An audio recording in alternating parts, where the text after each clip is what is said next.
Did you know that offering fewer options can actually help you sell more? There has been studies and there has been, examples as to how this works. So if you are having certain offers, like let's say any kind of product and service where you have lots of options and you feel that if I have so many options out there, then, different kinds of people can buy it.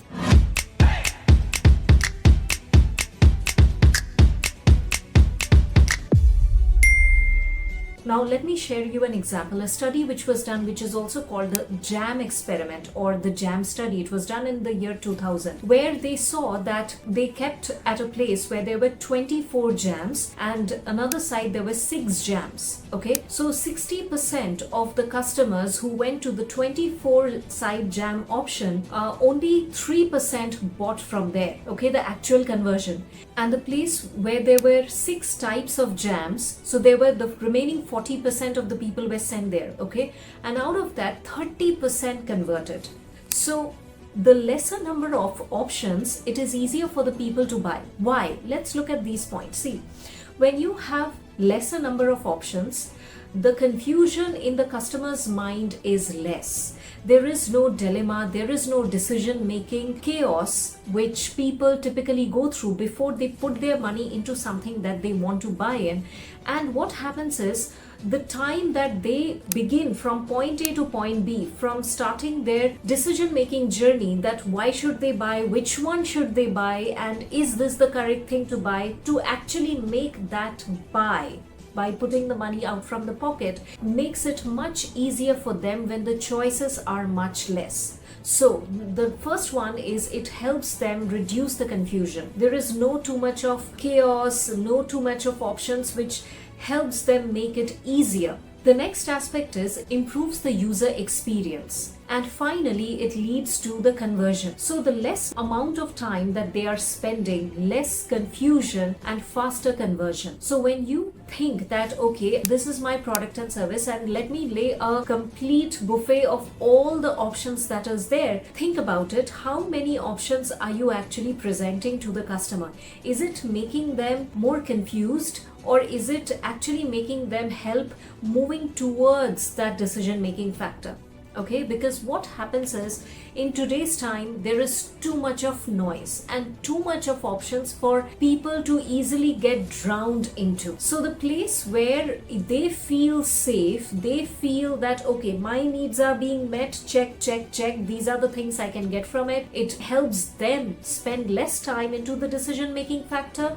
They don't have to break their head. They are faster into buying that product or service. So next time when you think about your product and service, think about, is it making your customer's life easier to make the decision, or actually it is making more tougher? Okay, there is another interesting thing that you can add to it. You might have yourself experienced it in various places, okay, be it food delivery apps, something that you are buying on any e-commerce, other platforms, etc. You will see that there are certain kind of default recommended choices. So out of the options that you have, you can actually share certain options as recommended choices for the customers.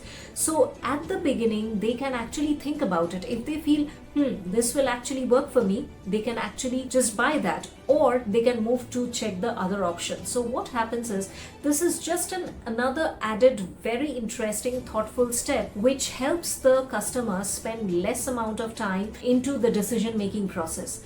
Remember this, whatever it is, whether you are selling any product or services, whether it's relationship, whether it's food habits, whether it's your health aspect, whatever it is, when the time taken is less to make a decision, it makes your life easier.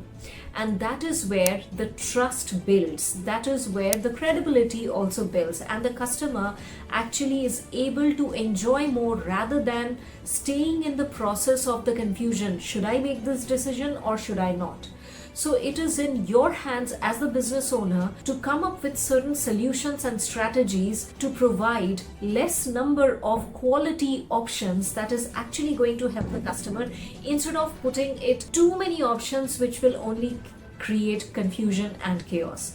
Hope this helps. You can actually try it out. And also, if you feel that, okay, these are certain things that I can add. Let's say, for example, you actually have some really good options that you want to roll out. Fair enough.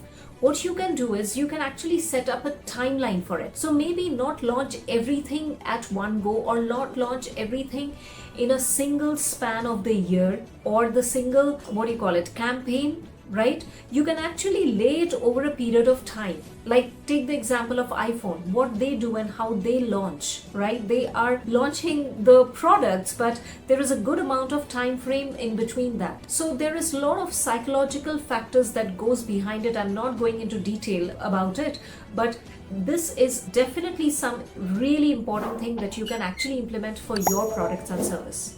Hope this helps, and definitely share your experience after you modify this and revamp as per your products and service and your customer requirements. Thank you. Namaskar.